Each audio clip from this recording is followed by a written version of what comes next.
السلام علیکم۔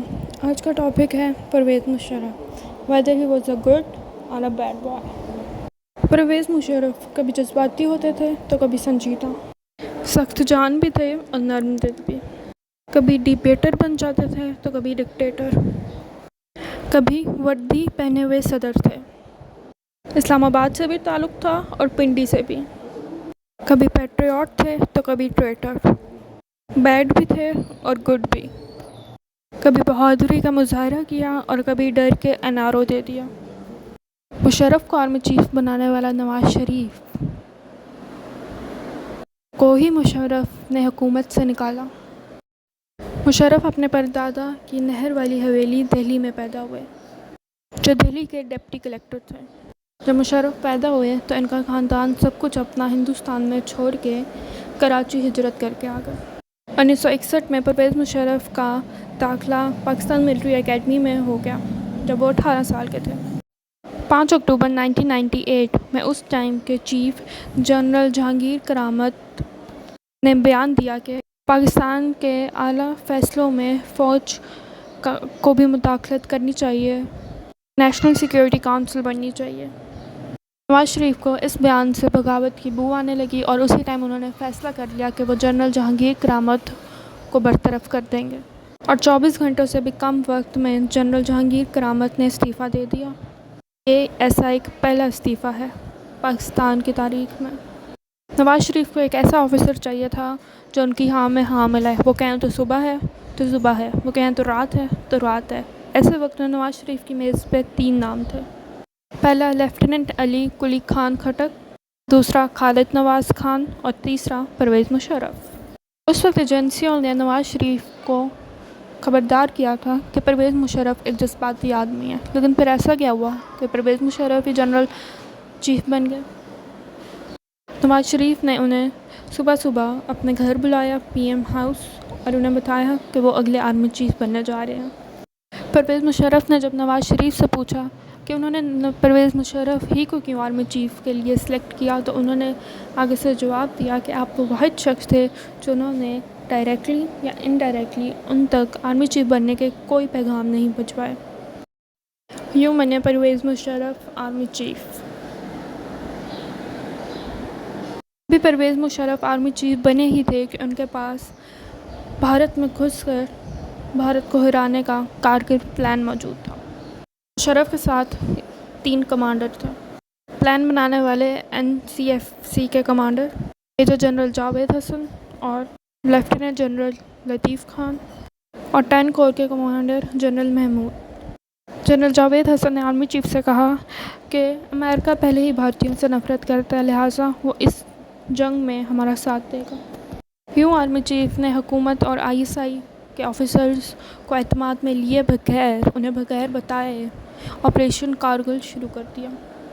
لیکن یہ پلان بنانے کی وجہ کیا تھی؟ جب بھارت نے شملہ معاہدے کی خلاف ورزی کی، سیاچن کے گلیشیئر پر قبضہ کر لیا، تو فوج کے اندر بہت غصہ تھا، بدلہ لینے کے لیے بار بار پلان بنائے اور توڑے جا رہے تھے۔ لیکن اس بار چاروں جنرلز نے اس پلان کی کسی کو خبر تک نہیں ہونے دی، یہاں تک کہ اس وقت کے پرائم منسٹر نواز شریف کو بھی۔ ادھر -20 ڈگری پہ رہنے والے سپاہیوں کو الرٹ کر دیا گیا۔ 18 دسمبر 1998 کا دن تھا، ہر طرف اندھیرا تھا اور سناٹا اور سردی اور برف کی تہہ۔ 6 افراد لائن آف کنٹرول کو پاس کر کے بھارت کی سرزمین پر آ جاتے ہیں۔ انہیں حکم دیا گیا تھا کہ وہ لائن آف کنٹرول کو پار کر کے 3 دن بھارت میں ریکنگ کریں، اور 3 دن ریکنگ کی گئی۔ 3 دن بعد انہوں نے اطلاع دی کہ سارا علاقہ خالی پڑا ہے، پورا علاقہ خالی پڑا ہے۔ اس کے بعد اگلا حکم ملا کہ 200 افراد کے لیے کھانا اور ہتھیار اکٹھا کیا جائے۔ اگلا حکم تھا کہ لائن آف کنٹرول کو پار کر کر دشمن کے خالی علاقوں میں پاکستانی چوکیاں قائم کرنا، اور اس پر عمل کرتے ہوئے دشمن کے علاقے میں چوکیاں بنائی جانے لگیں۔ ادھر پاکستانی فوج جنگ کی تیاری کر رہی تھی، اور ادھر Pakistani prime minister Mian Muhammad Nawaz Sharif Indian prime minister Atal Bihari Vajpayee سے ملاقاتیں کر رہے تھے۔ آزادی کے بعد یہ پہلی دفعہ تھا کہ پاکستانی اور انڈین ایک دوسرے سے مل رہے تھے۔ اٹل بہاری واجپئی لاہور میں پاکستان مینار پر آئے اور دہلی تک بس چلانے کا منصوبہ بتایا، اور دوسری طرف سرحد پہ بارود کی بدبو آنا شروع ہو گئی تھی۔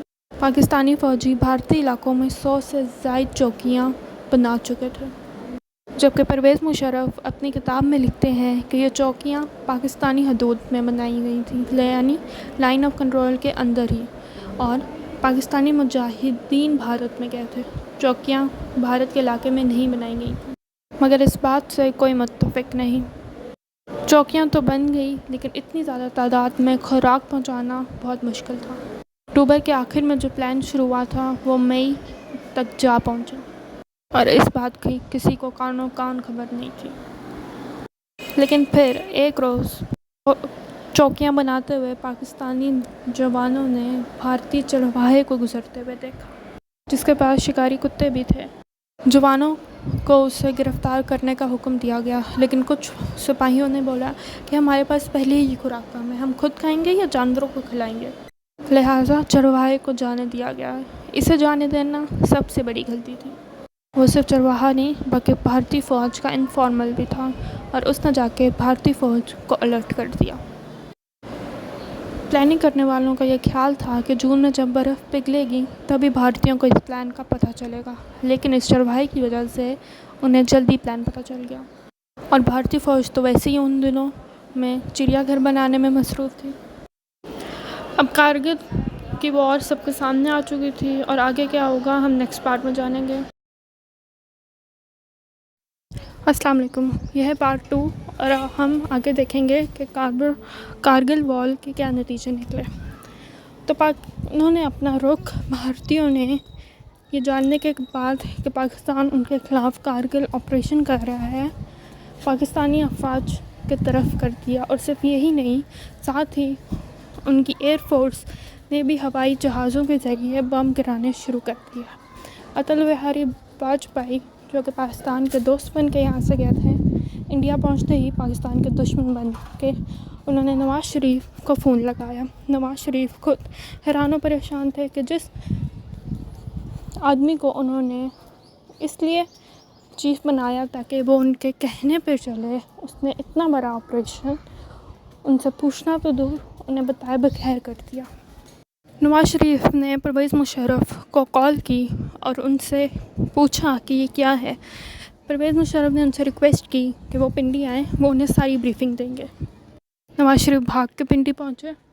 یہاں پہ نیوی کے چیف اور ایئر فورس کے چیف اور ساتھ ہی باقی اہم سیاسی لوگوں نے بھی لا علم رہنے پر اختلاف ظاہر کیا۔ پرویز مشرف سمیت باقی لوگ، باقی جنرلز جو اس پلان میں شامل تھے، وہ نواز شریف کو سمجھانے لگے کہ وہ کامیابی کے بہت قریب ہے، اور اگر وہ کامیاب ہو جاتے ہیں تو اس کا سراسر الزام نواز شریف کے سر آئے گا، اور وہ اس بات کو سن کے بہت خوش ہوئے، اور یوں انہوں نے پرویز مشرف کے ساتھ مل گئے۔ اور وہاں دوسری طرف مسلح افواج نے جنگ ڈراس سیکٹر تک پہنچا دی تھی۔ پوری دنیا میں اس ٹائم صرف کارگل وار کا ہی تذکرہ چل رہا تھا۔ بھارت کے طیارے گر کر تباہ ہو رہے تھے، لیکن یہاں پہ پاکستان کو بھی ایک بہت بڑا مسئلہ تھا، اور مسئلہ تھا خوراک کا۔ اتنا دور خوراک پہنچانا بہت مشکل ہو رہا تھا، اور پاکستانی نوجوان بھی بھوکے رہ رہ کے تھک چکے تھے، بیمار پڑ رہے تھے۔ اسی کے دوران پاکستان پر دباؤ بڑھنے لگا، چین ہو یا روس ہو یا امریکہ ہو، پاکستان پر جنگ بندی کے لیے دباؤ ڈالنے لگا۔ اب نواز شریف کو لگنے لگا کہ یہ جنگ بند کرنا ہوگی، اور انہیں اپنی مدد کے لیے صرف امریکہ دکھائی دے رہا تھا۔ 4 جولائی کو امریکہ جانے سے پہلے نواز شریف نے پرویز مشرف کو فون لگایا اور انہیں ایئرپورٹ پہ بلوایا۔ نواز شریف نے پھر ان سے سوال کیا، کیا ہمیں جنگ بندی قبول کر لینی چاہیے؟ مشرف نے جواب دیا، جنگ کی صورتحال ہمارے حق میں ہے، لیکن سیاسی فیصلہ صرف آپ کا ہے۔ یہ سنتے ہی نواز شریف امریکہ کی فلائٹ پکڑ کے امریکہ پہنچ گئے۔ وہاں بڑی مشکل سے امریکی صدر بل کلنٹن سے ملاقات کا وقت ملا۔ کلنٹن نے نواز شریف کے آگے صرف ایک ہی شرط رکھی کہ پاکستان بغیر کسی شرط کے بھارتی علاقوں سے اپنی فوج واپس بلا لے۔ دوسری طرف حد پار کرنے والے پاکستانی جوانوں کی بھی حالت بہتر نہیں تھی. وہ بیمار پڑے تھے, بھوکے تھے وہ, لہٰذا پاکستانی افواج کو واپس بلا لیا گیا. جب وہ واپس لوٹ رہے تھے تو بھارتی فوجیوں نے پیچھے سے فائرنگ شروع کر دی, جس کی وجہ سے بہت سے پاکستانی نوجوان شہید ہوئے. کارگل آپریشن تو ختم ہو گیا, لیکن یہاں پہ پرویز مشرف اور نواز شریف کے درمیان میں ایک درار آ گئی. 1999 جو کہ صدی کا آخری سال تھا, لیکن اس آخری سال میں پاکستان میں بھی بہت کچھ ہوا. پاکستان میں 2 بڑے عہدے پہ قائم رہنے والے افراد ایک دوسرے سے انسیکیور ہو رہے تھے. دونوں ایک دوسرے کے خلاف سیاست کر رہے تھے. نواز شریف پرویز مشرف کے ساتھ تو بہت اچھے بنتے, میٹھے بنتے, ان سے باتیں کرتے, شامیں ان کے ساتھ گزارتے, لیکن دوسری طرف وہ ان کے خلاف سازشیں کر رہے تھے. لیکن اس سازش کا اندیشہ پرویز مشرف کو ہو ہی گیا. اس لیے انہوں نے اپنے ان جنرلز جنہوں نے کارگل کی پلاننگ کی تھی اپنے ساتھ ملا لیا, اور انہیں یہ بتایا کہ اگر کوئی بھی ناگوار حالات بنتے ہیں یا برطرفی کی بات ہوتی ہے تو انہیں کیا کرنا ہے. پلان دونوں طرف بن چکے تھے, پنڈی میں بھی اور اسلام آباد میں بھی. 10 اکتوبر اتوار کا روز نواز شریف اٹیک کے لیے پہل کرتے ہیں, اور اس بات کا انہیں علم نہیں تھا کہ پرویز مشرف نے اپنا ڈیفنس پلان بنا لیا ہے. چھٹی کے روز صبح اٹھتے ہی اپنے سیکرٹری جاوید اقبال کو بلاتے ہیں اور انہیں اپنا پلان بتاتے ہیں. جاوید اقبال نے انہیں سمجھانے کی بہت کوشش کی, لیکن نواز شریف نے ایک بار سوچ لیا تھا, لہٰذا وہ اسے بدلنے والے نہیں تھے. جاوید اقبال انہیں کہتے ہیں, جو کہ ان کے ملٹری سیکرٹری تھے, کہ ذوالفقار علی بھٹو کو ضیاء الحق پھانسی کے پھندے تک لے کے گیا تھا, لیکن نواز شریف ان کی ایک نہیں سنتے. اگلی صبح 11 اکتوبر کو نواز شریف اپنے بیٹے سے کہہ کر صحافی کو بلاتے ہیں جو کہ تقریر لکھتا ہے. اس صحافی کا نام نذیر ناجی تھا, جس کا تھیم تھا آرمی چیف کی برطرفی اور کارگل کی انکوائری. یہ تقریر نواز شریف نے مشرف کو ہٹانے کے بعد پی ٹی وی پر کرنی تھی, لیکن پرویز مشرف کو ہٹانے کے بعد نیا آرمی چیف کس کو لگانا تھا. نواز شریف نے یہ بھی سوچ رکھا تھا, اور وہ شخص تھا DGISI general Zia Uddin but. لیکن جنرل ضیاء الدین بٹ اس بات سے بے خبر تھے کہ اگلے 24 گھنٹوں میں انہیں آرمی چیف بن رہے ہیں. اسی دن نواز شریف کو ابوظہبی کے لیے روانہ ہونا تھا, اور وہ اپنے ساتھ اس سفر میں DGISI کو بھی لے گئے. جنرل نیاز الدین بٹ تو ریٹائر ہونا چاہتے تھے, لیکن طیارے میں نواز شریف نے انہیں ابھی ریٹائرمنٹ کا فیصلہ نہ لینے کا کہا. اور یوں آیا دن 12 اکتوبر کا. اس دن یعنی 12 اکتوبر کو نواز شریف نے کسانوں سے تقریر کرنی تھی شجاع آباد میں, لیکن اس تقریر کے دوران بھی ان کا دماغ پرویز مشرف کی طرف ہی لگا رہا. اب نواز شریف نے صرف ایک آخری کام کرنا تھا, یعنی کہ نوٹیفیکیشن جاری کرنا تھا جس میں لکھا ہوا تھا کہ chief of army staff Pervez Musharraf کو برطرف کر دیا گیا ہے, اور یہ کام کرنا تھا جنرل افتخار علی نے. نواز شریف نے افتخار علی خان کو اپنا فیصلہ سنایا, ان کے بھی ہوش اڑ گئے.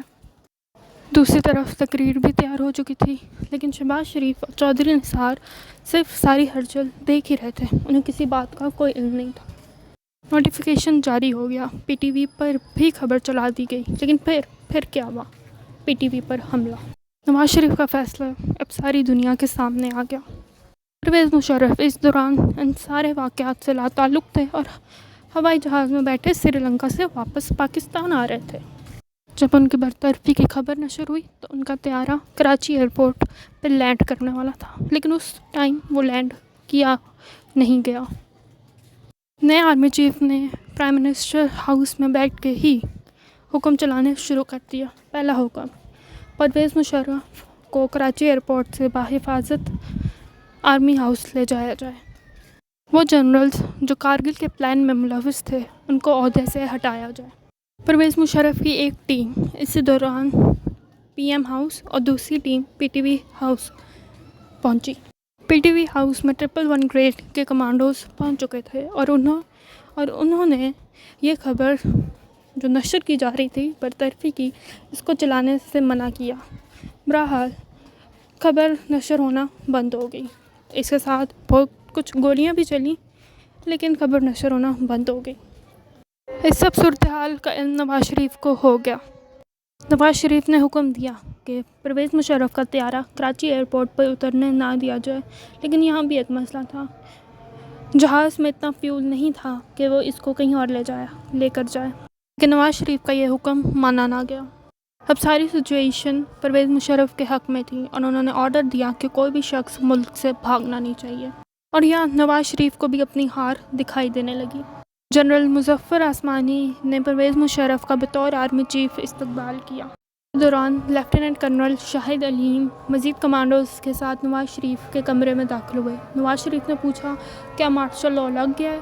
انہوں نے جواب دیا مجھے نہیں معلوم. راولپنڈی کے کور کمانڈر جنرل محمود بھی کچھ ہی دیر میں وہاں پہنچے اور پی ایم ہاؤس میں سارے لوگوں کو حراست میں لے لیا گیا.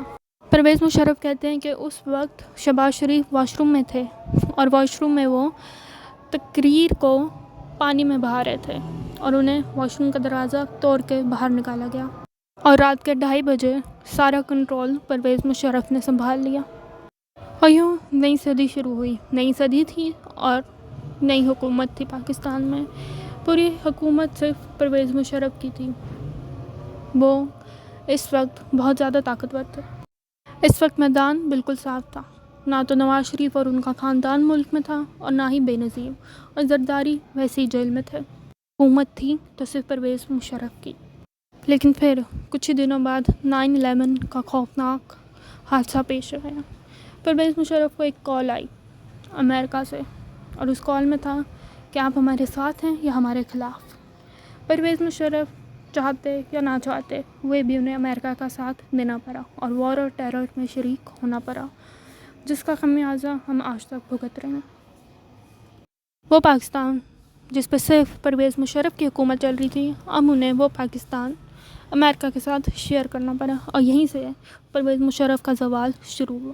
اور اب ٹیرر کے دوران ہی ڈاکٹر عافیہ صدیقی کو پنڈی سے اغوا کر لیا گیا اور 2004 میں ڈاکٹر عبدالقدیر خان کو ان کے عہدے سے فارغ کر دیا گیا. مجاہدین جنہیں پاکستان نے خود تربیت دی تھی اور وہ پاکستان کے دشمن بن گئے تھے صرف امریکہ کے کہنے پر. پرویز مشرف نے امریکہ کی جنگ میں ساتھ دیا، لیکن صرف ساتھ نہیں دیا، اپنے آپ کو بھی مشکل میں ڈال دیا. اسی دوران مشرف پہ 2 حملے کیے گئے لیکن وہ بچ ہی گئے. پھر ہوا 12 مئی کا واقعہ جس میں 2 چیف ایک دوسرے کے آمنے سامنے تھے. ایک طرف چیف سپریم کورٹ کا اور دوسری طرف آرمی کا چیف. یہ واقعہ. دوسرا لال مسجد پر حملہ. پرویز مشرف کے گلے کی ہڈی بن چکا تھا اور اس لیے پرویز مشرف کو آرمی چیف کا عہدہ چھوڑنا پڑا. لیکن وہ صدارت ابھی بھی چاہتے تھے، اس لیے وہ دبئی گئے، بے نظیر سے ڈیل کی، زرداری کے سارے کیسز معاف کروائے. لیکن ان کی ایک شرط تھی. ان کی شرط تھی کہ انہیں صدر بنایا جائے. بے نظیر نے ماننے سے انکار کر دیا. اور اسی دوران نواز شریف بھی سعودی عرب سے دباؤ ڈلوا کر پاکستان واپس آ چکے تھے. پرویز مشرف اب کہیں بھی نہیں تھے. ان کی طاقت اب کسی پہ نہیں چلتی تھی. لہٰذا 2008 میں انہوں نے پاکستان چھوڑنے کا فیصلہ کیا اور فیصلہ ہے یہ کہ دوبارہ وہ زندہ واپس نہیں آ سکے. دبئی میں انہیں ایک ریئر بیماری ہوئی اور اسی بیماری میں وہ فوت ہو گئے. اب یہ فیصلہ آپ کو کرنا ہے کہ پرویز مشرف ایک گڈ بوائے تھے یا بیڈ بوائے. اور 12 مئی کا واقعہ جس میں 2 چیف ایک دوسرے کے آمنے سامنے تھے، ہم کسی اور ویڈیو میں ضرور شیئر کریں گے. اللہ حافظ.